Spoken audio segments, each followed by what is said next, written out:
Great. Also, this makes Medrash over the course of the summer. I want to give particular thanks to Rav Newberger Shlita, our Rosh Kolel, Rabbi Orblowski, who's currently at a bris, so he couldn't make it this morning, but in absentia, and to Rabbi Josh Kaufman, who always coordinates the call as well.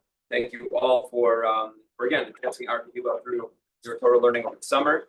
I want to give great thanks to Henry Orlinsky, who is the driving force behind our annual summer call at this point for 21 years. Really, again, the person who more than anyone else makes sure that the Kollel is thriving and continues each and every summer. And of course, I want to express my deep and profound gratitude to Rav Weiss for joining us this morning. I think it was last year, could have been 2 years ago, but I think it was last year, when Rav Asher joined us, he shared an approach on the Haftarah that we just read this past Shabbos, on the beginning of the Gimel Paranusa, the Navi Yirmiyahu in the first parak, which again constitutes the Haftarah for this past Shabbos. So at the very beginning of Sefer Yirmiyahu, one of the visions that Yirmiyahu has is a Makel Shaked. He has this vision of an almond branch. And of course, it's slated with deep prophetic symbolism. But Rav Asher posed the question, what is the significance of an almond in particular? Rav Asher quoted the Yerushalmi, who says that evidently it takes 21 days for the full blossoming of an almond branch from its initial bud phase until its full blossoming. And those 21 days correspond to the 21 days of the Bein HaMitzarim, to the 3 weeks between Shavuot Asar B'Tammuz and Tisha B'Av. But Rav Asher, Al Pi Chazal, suggested perhaps another approach to the symbolism of the Makel Shaked, which is that the Shaked, the almond, starts very bitter, but over the course of its blossoming process, that bitterness turns into sweetness. To a large degree, we know that that is the broad narrative arc of Klal Yisrael, the destiny of Klal Yisrael, and Rabbi Zechariah tells us that all these bitter days that we experience nowadays, that we mourn today, will ultimately become Yamim Moadim Tovim. They'll become days of Simcha, Sason v'Simcha. So we know that the bitterness will turn into sweetness in the end of days, the ultimate telos of Jewish history.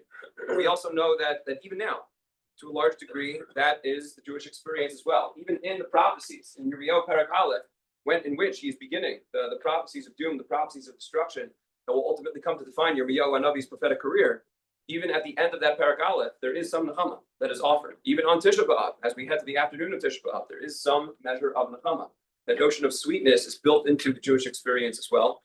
Rav Asher pointed out that often, almost always, it is the Torah that provides that sweetness for us. The Torah that can provide sweetness even in the most bitter of days. Of course, those words resonated last summer, in which we experienced bitter times beyond just the Avelos Yeshana of the Bein HaMitzarim that continues today, in which we are still mired in difficult times in some regards for Klal Yisrael, and it is the sweetness of Torah that carries us through.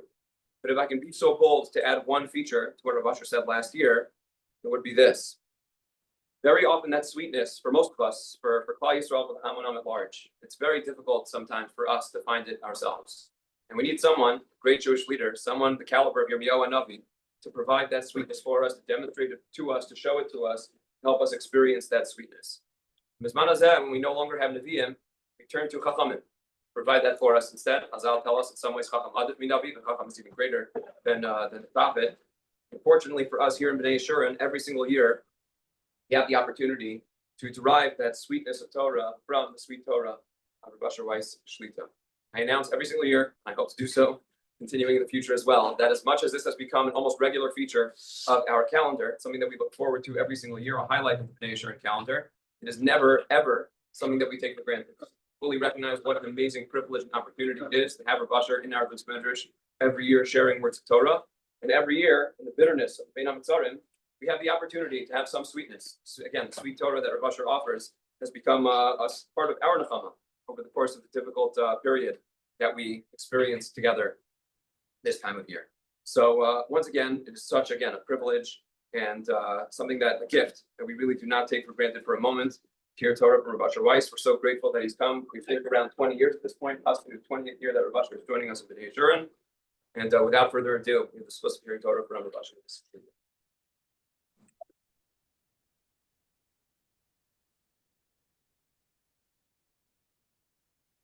So good morning once again to all of you, and I thank the Rav for his generous introduction. 20 years. 20 years is a period. Kivrat derech. Looking back 20 years, we were all younger than we are. Try to imagine how I looked 20 years ago. And Baruch Hashem, is that to HaKadosh Baruch Hu, we should be able to keep it up for many, many wonderful years to come. And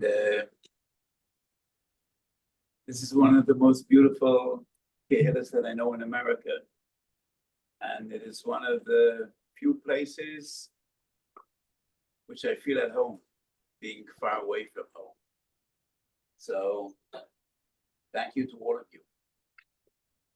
I was moved when Rav Shrai quoted my Torah that I spoke about a year or two ago. One little addition. We spoke about Amins. Tchilos al Mar, V'soif al Mosoik. The Mishnah in Masechet Mases, which is quoted in Masechet Chulin. But I also made a point. The Mishnah says, the Gemara says, Yochel matkon al yedei ur. The way to sweeten the bitterness of Amins is by fire. And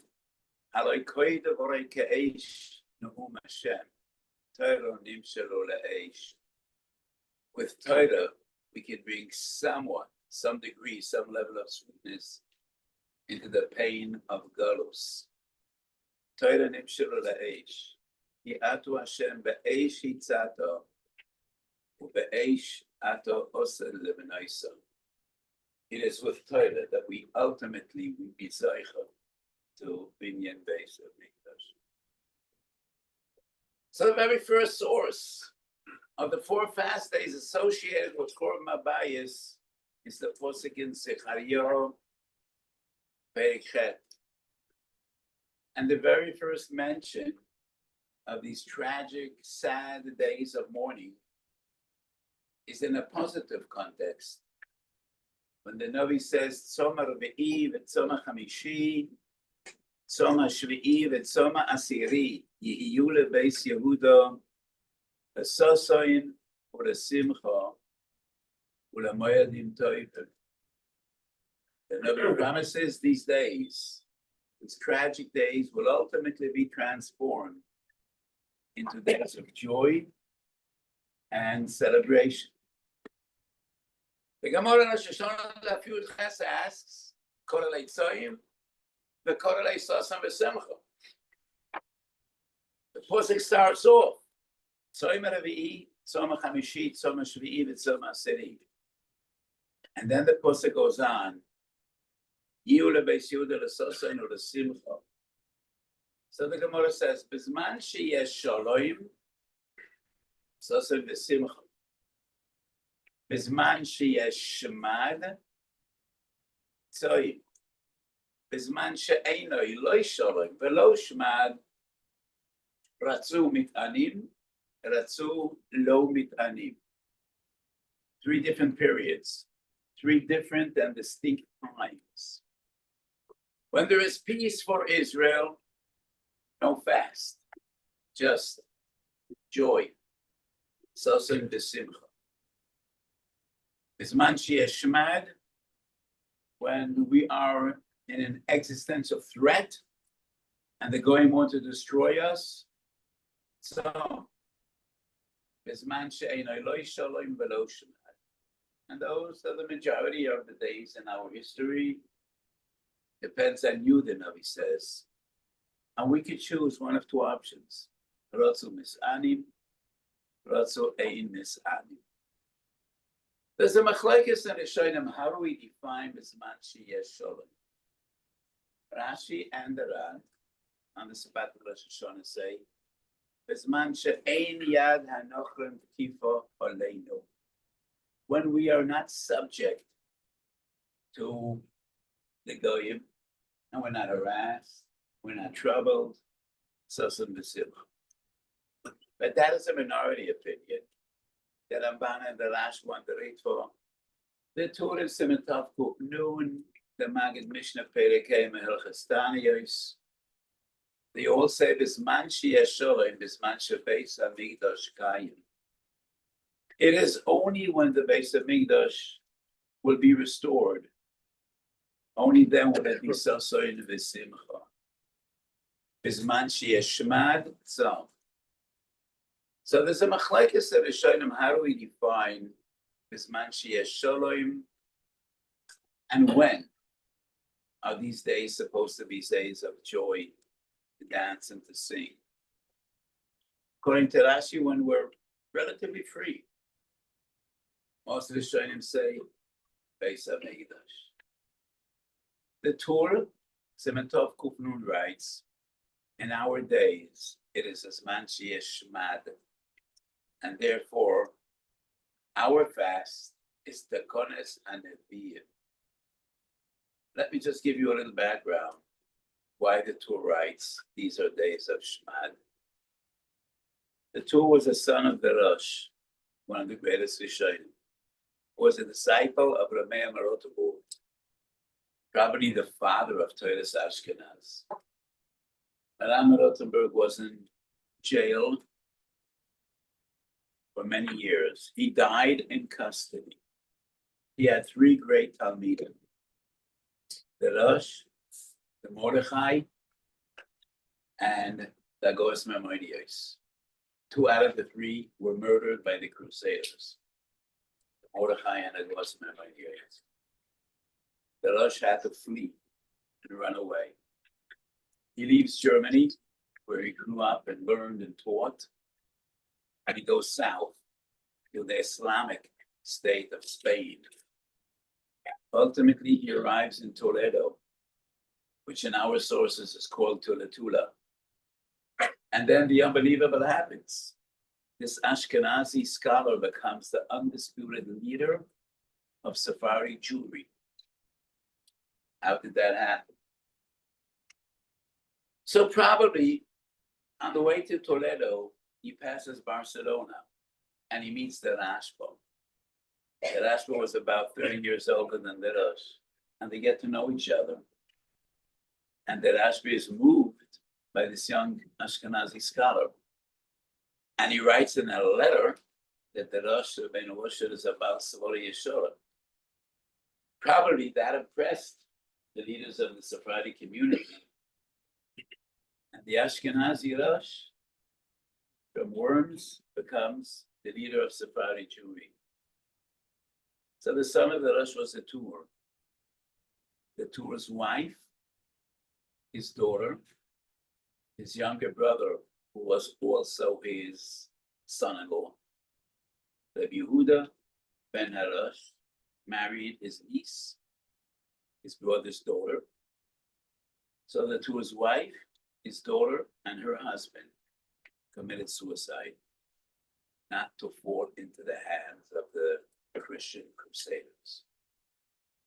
So it's no wonder that the Torah writes, our time is a time of Shemad. This story is related by the Chidduch in Shema Gedolim on the Erech Rabbi Yehuda ben Harosh. And when we read and learn about these tragic events, we're just overwhelmed.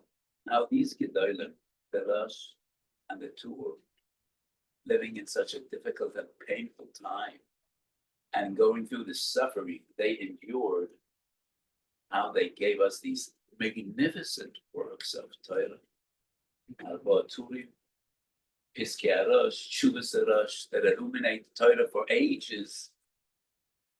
These people didn't have an easy life. So the Torah writes, our days are days of Shemad, and therefore our fast is not just the minhag, but that is Konas and Aviyim. These are days of Shemad, writes the Torah. But most of our painful history, we were somewhat in a situation, lo shalom, in this long Golus. We had the Beis HaMikdash for 430 years, that's all. Since Yitzias Mitzrayim up to our very days. So most of the time we were in the situation of Lo Shalom or Lo Shmad. Ratzu Mesanim, Ratzu Ein Mesan. So the Rambam Perikei of Hilchas Taniyos, I start with the Locha Aleph because it is so important, even though it's not really an integral part of today's year. But the Rambam starts off Perikei Locha Aleph, Yesh Sham Yom. Maybe another opportunity we'll talk about the way that Rambam uses the word Sham, which is interesting. in a few different sources in Yad HaChazaka. Usually, Sham means there, and Sham relates to space.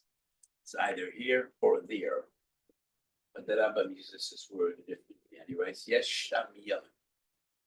Shekol Yisrael mit'anim behem, b'pnei atzarot she'irpu la'avodei. Hello? There are their days in which What? ocean is fast. Because of the tragedy. Yeah, I'm watching a Russia Weiss, B'nai Yisrael. Because of the tragic. What's up with that? Why is he speaking to He comes out, he comes like once during the summer of the year. Henry brings him. On 9:30? Like, 9 o'clock, the Colo. the 4 fast days. like not go to work or it's And just then the Rambam writes in Halacha, hey, v'nagu kol Yisrael b'zmanim elu lehis'anois. And the Maggid Mishnah comments, why does the Rambam write v'nahagu as if it is a minhag? Isn't it a tikkun of the Nevi'im, as we find in the Navi Zechariah? So the Maggid Mishnah writes, because in our days, neither Shalom nor Shmad, Ratzu Misanim, Ratzu Ein Misanim, so it's a minhag, and that's why the Rambam writes v'nahagu.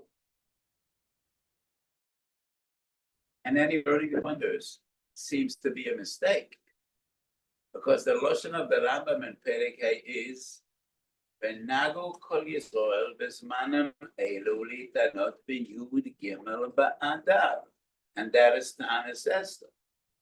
So when the Rambam writes nagu kol Yisrael b'zmanim elu lesanis,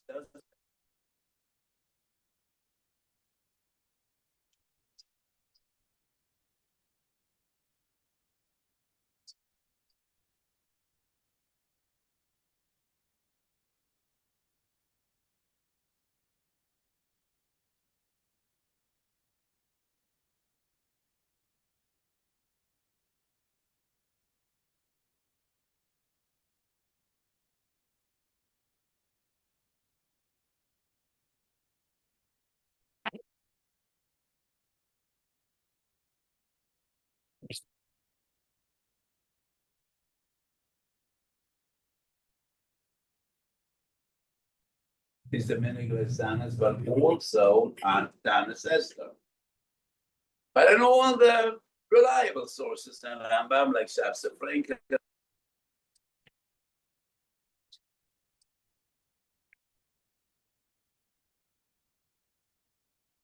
hey,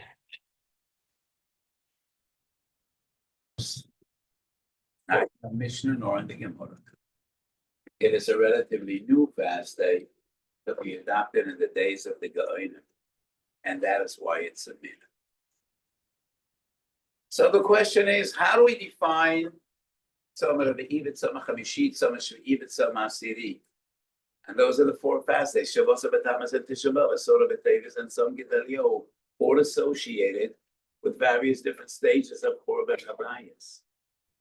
The Maggid Mishnah understands that Rambam's opinion, it is a minhag. V'nagu kol Yisrael lehis'anois. If it would be Shas Shemad, goes back to Konas Hanaviyah. And Bakura B'Yameinu, so and be a day of Sosan V'Simcha, when we would be Zeicha to Binyan Beis Hamikdash. Tisha B'Av is an exception. And when the Gemara says, and Rosh Hashanah Daf Yud Ches, Ratzu Mesanim, Ratzu Ein Mesanim, the Gemara asks, does Tisha B'Av have the same status? And the Gemara says no. And why not? Tachafu B'Atzoros. After Korban Bayesheni, when Klan Yisrael realized that this is a very special day, a horrible day, a day of ultimate Midas Adin, and both the Mikdash with and Tisha B'Av. Tisha B'Av was made to be an exception. The other 3, Ratzu Mesanim, Ratzu Ein Mesanim, Tisha B'Av no longer. So the Pnei Yeshua, Psochim Daf Nun Dalet says, the other 3 are a minhag. A Tisha B'Av is an Isser D'Rabban. No longer Divrei Nevi'im. Because from the point of view of the Navi, there could be no difference between Tisha B'Av and the others. Shavuos of Tammuz and Sor of Tevis. Because the pasuk refers to all 4 days in the same context. Some of the Eivet, some of Chamishi, some of Shvi'Eivet, some of Siri. And all 4 of these days correlate Soyim, but correlate Sosin B'Simcha. After Chorban Bayesheni, it is only then that they realized Tisha B'Av stands apart. Both the Mikdash were destroyed on the very same day. So the Pnei Yeshua assumes that Tisha B'Av is an Isser D'Rabbanan, and not only him. In my opinion, this is what I feel. I don't have any sources, but usually when I say Libi Yoimeli, and usually I always find some sources. Ibidi d'Italia, I would say, Rotzu Masanim, Rotzu Einasa. But if we decided to fast, that is once again Konas Anim. So the Nevi'im said, these should be days of mourning. However, this mancha ain't shalom, the ain't shmad, up to you. And they gave the option to Chachamim Shel Achareihem to decide we're not going to fast. Yes, that is your authority. It's your right. But if you decide to fast, that goes back to the Konas Anim. There are 2 ways to define and understand Rotzu Mesanim, Rotzu Ein Mesanim. One approach would be to say, the Nevi'im says, our tzaimis are only Bisman Sheyesh Shmad. Bisman She'ein Shmad, we have nothing to say. Do as you wish. And then it would only be a minhag. Or Tisha B'Av would be an Issa D'Rabbanan. My feeling is, no, that is not the right approach. The Nevi'im said, these are days of fasting. And these are days to remember and to mourn what we lost. However, if you wish not to fast, you have the authority to decide not to fast. But if you do want to fast, then that is a direct continuity of the and therefore the chumrah of these days of fasting, the chumrah of divrei kabbalah and the konas. Do we have a precedent to this feeling? I think we do. Totally different area, but very fundamentally, I think, the same. So the Rambam assumes that all the Rabbanans are actually min haTorah.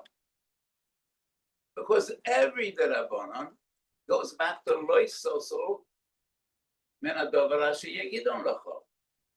And the source of the Rambam is the Gemara in Shabbos Daf Chav Gimel. When the Gemara deals with the question of Hanukkah, what is the essence of Hanukkah? Is it lighting the candles or just having the candles burn on our doors? And the Gemara proves that Lokais a mitzvah for Nusach HaBracha, Asher Kedishonu b'mitzvahs v'tzivonu lahadlik in ner shulchan. And then the Gemara asks, Hechan tzivonu? How could we say Asher Kedishonu b'mitzvotav v'tzivanu on a mitzvah d'Rabbanan? And the Gemara says, yes, we could. Lo tasu. So every D'Rabbanan, according to the Rambam, is a Dioraisa. So the Ramban asks, so how do we sveik a Dioraisa l'chomer and sveik a D'Rabbanan l'kola?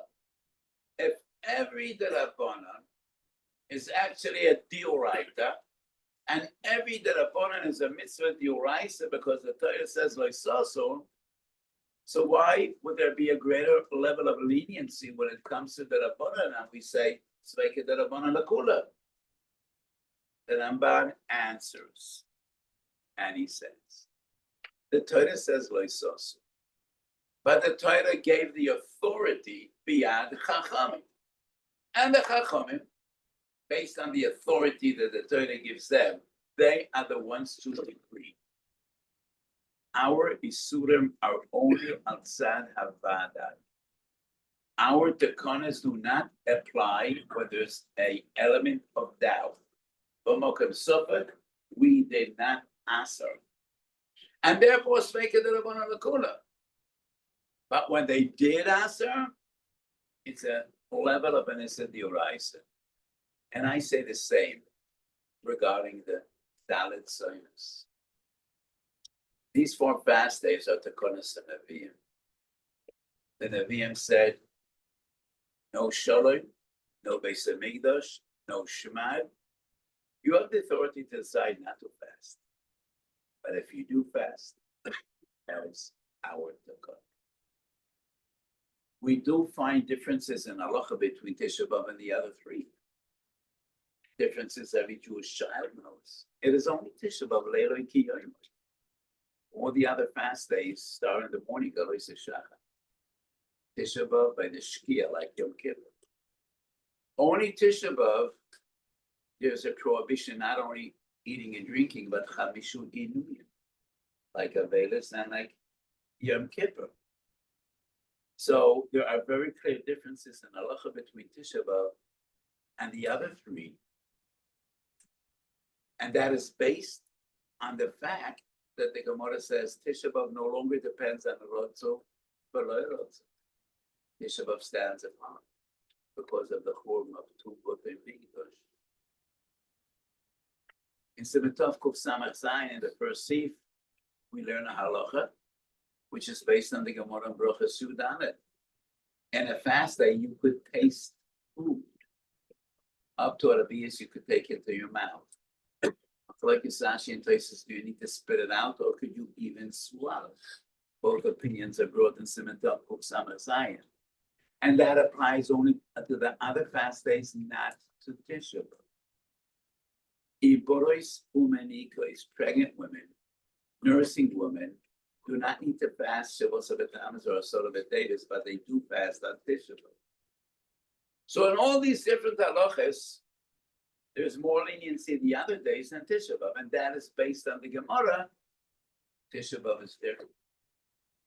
And the other 3 fast days, which depend on our choice, Rotzim Asanim, Rotzuayin Misalim, the Rishonim explain, we decided to fast, but with certain conditions. And because it is our authority, we have the right to stipulate. And it is exactly like Loitosu. Every Derabanan is Menatayr. But Chachamim have the right to say, Sveke Derabanan Lakula. These fast days are Medivin and Avim, but we have the authority not to fast. And therefore, we also have the authority to take upon ourselves a limited fast. Rasu Mesanam, Rasu Eina Mesanam. Who is the one to decide? Could every generation decide we want to fast or not? And what if Kehilas Bnei Yeshurun and Tinek Nechurti? By Yechoshavarov decides, we think enough was enough for so many years. This year we're going to try not to fast. No, Rabbi Shrai, I don't think he'll ever come up with such a absurd idea. Rotsu v'loy rotsu. Who has the authority? So the Maggid Mishnah that I quoted before, Pelekei, Ilchos Danius writes, Kiblu Aleim, Rotsu Mesanim, and therefore these fast days are a choivo ad shiabona beisa. Mincha Sosha and various different shuvas, I made a very fundamental point. Based on the Chazanish in the beginning of Yoredeya, both the Rambam and the Rashba struggle with the concept of 18 treifos. Anybody in the Burn Masechet Chulin Perigim knows there are high treifos. 18 mumi blemishes in an animal that render it a treifa. And the Gemara says treifa lo chaye. Any animal that has one of these conditions cannot live more than 12 months. However, doctors, scientists, 800 years ago determined that there were quite a few treifas, and we see these animals live long. And there are other mumim that are fatal. And the Rambam and the Rashba both struggle with the concept of 18 different categories of treifa. The Chazon Ish says, and he turns an agadata into a fundamental idea in halacha. 3 times in Shas the Gemara says, our world in its present form would exist 6,000 years. Shit alfin shinin habe alama. Alpayim shnot tohu, alpayim shnois toro, alpayim shnot yemut HaMashiach. Chazon Ish says, alpayim shnois toro culminates with Chasimas HaTalmud. More or less, that was the period in which the Talmud Bavli was compiled.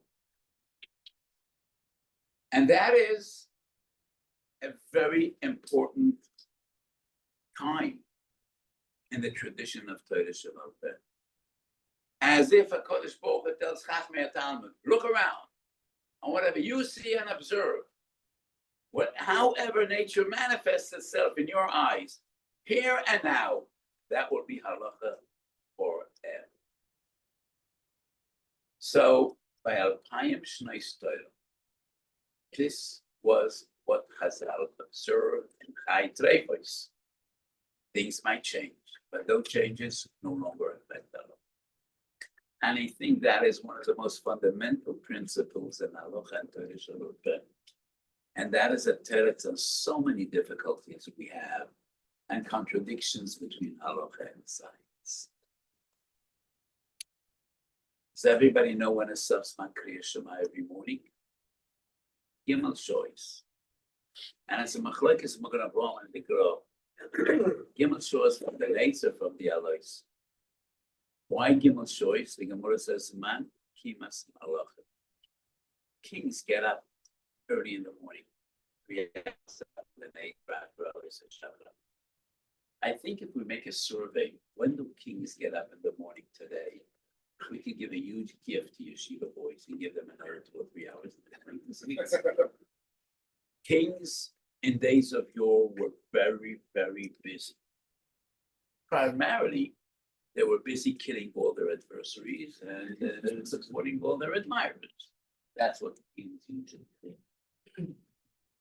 But today, if we check, the king of England, no longer a queen. Now a king, Norway, Sweden. Not that many kings left in the world today. They don't have authority, power. They're not very busy. They're usually busy by night. Ceremonies, till late at night. They have no reason to get up early in the morning. So why don't we make a poll, let's say every 3 years or every 5 years, and check when do kings get up and adjust? No longer adjust. It is no longer relevant when kings get up. All the fundamental halachas, shiurim and zmanim, were determined. And alpayim shnois toila. And what was set into motion then is halachic that pretty forever, and that no longer changes. And I say the same when the Gemara says, "Bisman she'enoi losho v'lo shmad rotzu misam rotzu ein misam." That authority was bestowed by the Nevi'im on the Chachamim, and the Chachamim is Chachmei Hadar, Chachmei HaMishnah v'Gemara. Because it is the Mishnah and the Talmud that are fundamentally what we define as Torah Shabbat. So this authority, the option of Rotzu Mesanim, Rotzu Ein Mesanim, was locked into place.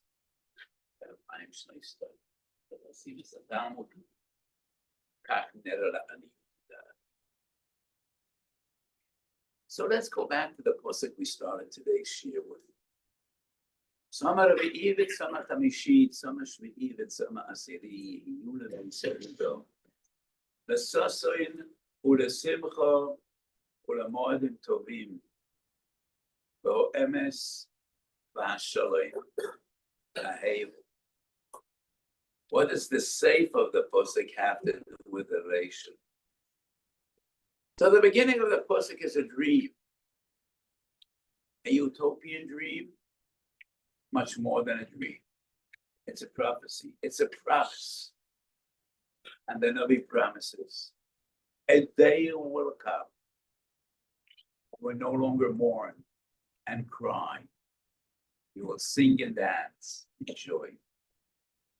And these tragic days will ultimately be transformed. Days of celebration.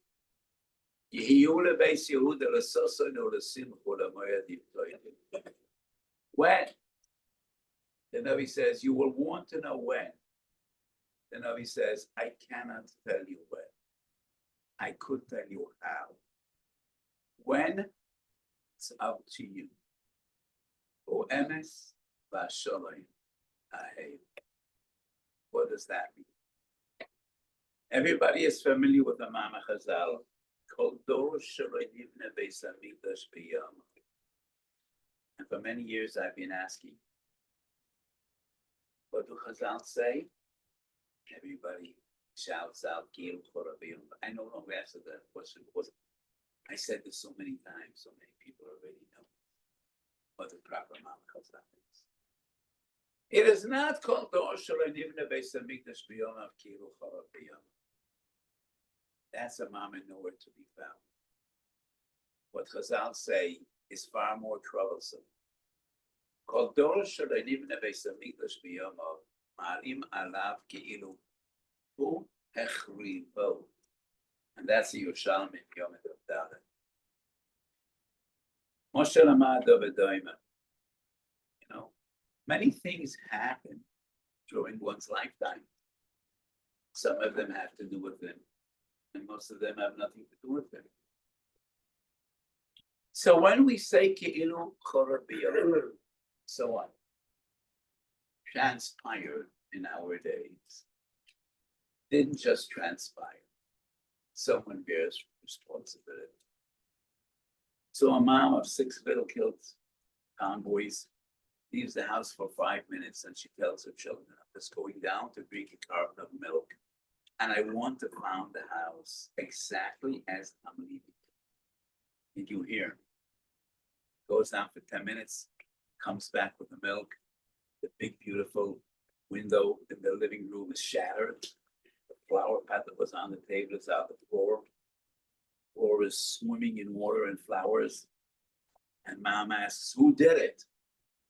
And all the kids say together, no, it happened. And mom says, it didn't happen because windows don't decide to break the pieces and flower pots don't go dancing over the table. Someone did it, and I want to know who. Called Dor Shalom Yivne Beis Hamikdash B'Yom. It is not Ke'ilu HaRav. Someone did it. Someone bears responsibility. And who is that? You and me. Everyone.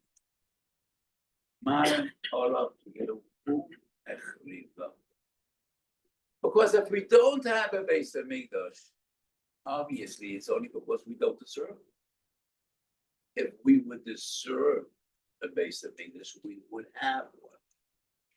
And if we don't, it only proves that we don't deserve it. So if we would have a Beis Hamikdash yesterday night, it would be lost this morning. Because we're not fitting to have a source of strength. So if we were the ones that destroyed the Beis Hamikdash, we are the ones that bear responsibility to rebuild it. How? So the Navi teaches us that. We need to observe and understand what caused the Churban, and only then could we appreciate and understand how we could rebuild. Bias vision, the Gemara says in the Dor of the Haaretz. Dova said, Nishalach HaChomim L'Naviyim L'Malach Yeshalos V'Lo Pirshu. HaKadosh Baruch Hu says, Al Ozvam Et Torati. Shalei Baruch Hu b'Torah Techila, and the Ran says they didn't appreciate Torah. They didn't love Torah. They didn't understand and appreciate how essential Torah is in the life of every individual, in the life of every community, in the life of Klal Yisrael as a people, as a nation. And ultimately, that is what caused for the Beis Hamikdash. Why did we lose Bayis Sheni, the second Beis Hamikdash? That's the Gemara in Yom HaDaftas. Sinat Ina. Sinat Ina. The lack of love and harmony amongst ourselves. So we lost two Botei Mikdash. Number one, by Bittul Torah, and number two, for sinners. So the Navi says, "O emes v'shalom ha'ev, ein emes elo Torah." The Gemara in Shabbos says, "Choisomei shel HaKadosh Baruch Hu emes," and that choisim is in Torah's place. Now in Torah, "O emes ha'ev," and you will rectify what caused the problem of Beis Hamikdash. V'shalom ha'ev. And if we lost the second Beis Hamikdash, or sinners, we will associate to the third Beis Hamikdash by Ahavas. So these are the two most important things we need to deal with in these 3 weeks. When we remember and mourn the Churban Beis, these are difficult times. This war is still ongoing. It's not over. And we're still losing soldiers. Anti-Semitism in the entire world is on the rise. Terror is on the rise. And we still need Rachamei Shemayim. O emes v'shalom ha'ev. In times of strife, in times of pain, we need to protect them. And we definitely I've mentioned this hundreds of times, and probably I said it a year ago, but more or less I remember what I say, but I can no longer remember what I said when and where. Venatati shalom ba'aretz, shchaftem ve'ein machriv. Even as one word, supposed to be one word that makes so much difference. ונתתי שלום בארץ בעיניכם, ושרפתם בהי. You will have peace, internal peace, amongst your own, in your family, in your shul, bringing communities together, bringing Klal Yisrael together. That is what we need in these testing times. Let us all hope and pray for the fulfillment of the Haftach of the Navi. Sama Ravi'i v'Sama Chamishi, Sama Shvi'i v'Sama Asiri, Yiyu leBeis Yehuda l'Sosoyin u'leSimcha u'leMoyadim Toivim u'emes v'Shalom ha'ev.